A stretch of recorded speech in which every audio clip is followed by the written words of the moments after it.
Hello, Moto.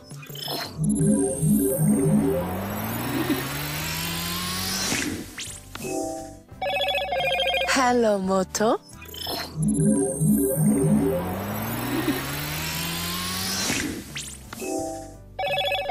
Hello, Moto.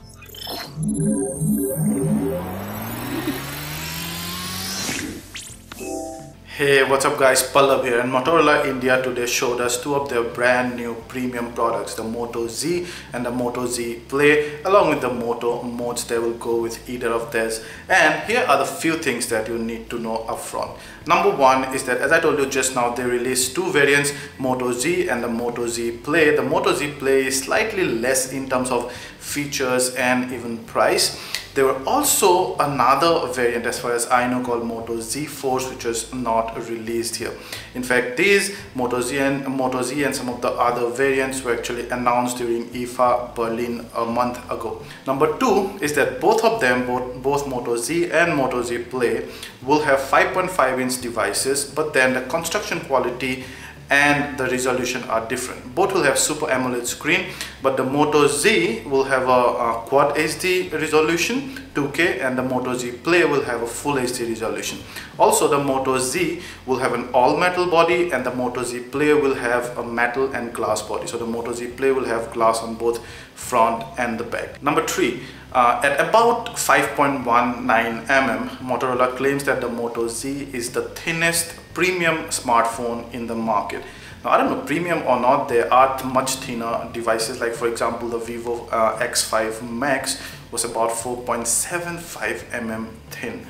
However, I don't know how they actually coined the term premium, what's the range. So anyway, but ultimately this is one of the thinnest device, but they did not say the same about the Moto Z Play. So we do not know whether the Moto Z Play, because the construction is different, whether Moto Z Play will have the same thinness as the Moto Z. Number four is, in terms of power, the Moto Z Play is less powerful than the Moto Z in terms of sheer specification. The Moto Z has a Snapdragon 820 chipset and 4 GB of RAM. The Moto Z Play has a Snapdragon 625 chipset and 3 GB of RAM. Both has equal amount of internal storage. Both support micro SD card, so that's not a problem. But in terms of the power, power and performance, the Moto Z Play is less than the Moto Z. Number five, surprisingly, and probably it could prove to be a good move, the cameras. Motorola actually gave the Moto Z Play a higher res camera, a 16 MP camera, as opposed to a 13 MP camera on the Moto Z. But here is the catch: the 13 MP camera has a max aperture of f/1.8. The Moto Z Play does not. It also has optical image stabilization, the 13 MP camera. The Moto Z Play 16 MP camera does not have an optical image stabilization, although both have laser autofocus. So as far as autofocusing on a close subject, they both should be same. But as far as vlogging with the rear camera, the Moto Z's optical image stabilization could come into play, specifically out while you're walking or driving.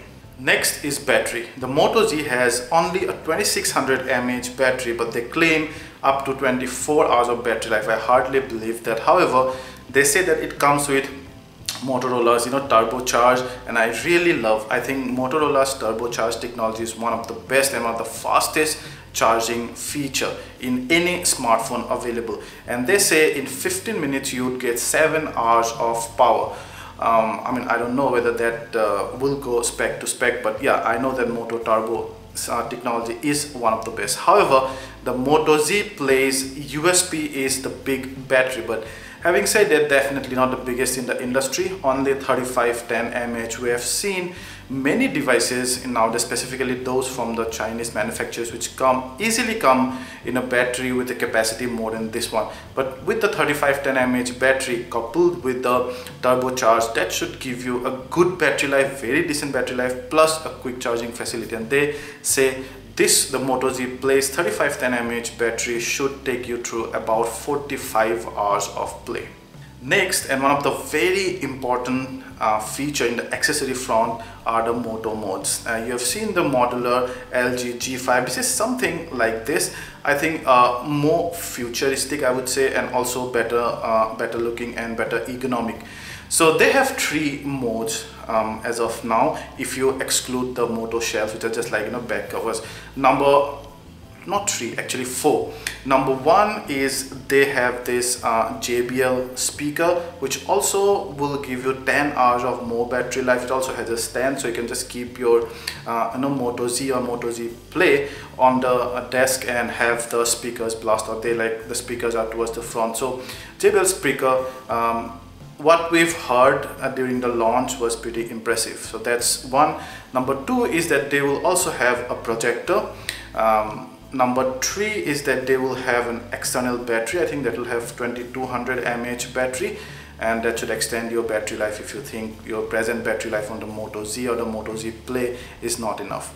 And number 4, which is my favorite, is that this will have a camera module from Hasselblad. Now, if you know Hasselblad, they are one of the most premium camera company, and they mainly make medium format cameras, very expensive camera, just like, you know, at the level of Leica. So Leica, Hasselblad, they are like the luxury, most premium brands of cameras, and they have made this particular mode where you'll get 10x optical zoom, you'll get 12 MP camera, and then that module just fits into the phone, and it has perfect grip and everything, so almost looks like the camera.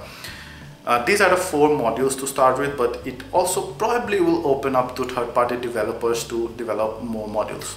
Last but not least, of course, the pricing and availability. The availability will be on Amazon.in and on Flipkart.com here in India starting 17th of this month, and pricing are different for both the devices and from mods. Check out this screenshot to know more about this. So there are, guys, the few things that you need to know about the brand new Moto Z and the Moto Z Play. I think the Moto Z Play makes more sense in terms of price plus feature, but it's your call after all. The Moto Z, I think, is very, very expensive and does not matter. Even the Hasselblad camera module, I found a couple of reviews on YouTube. It's not exactly at the Hasselblad, you know, quality. So yeah, see, but I think they are expensive. Thank you.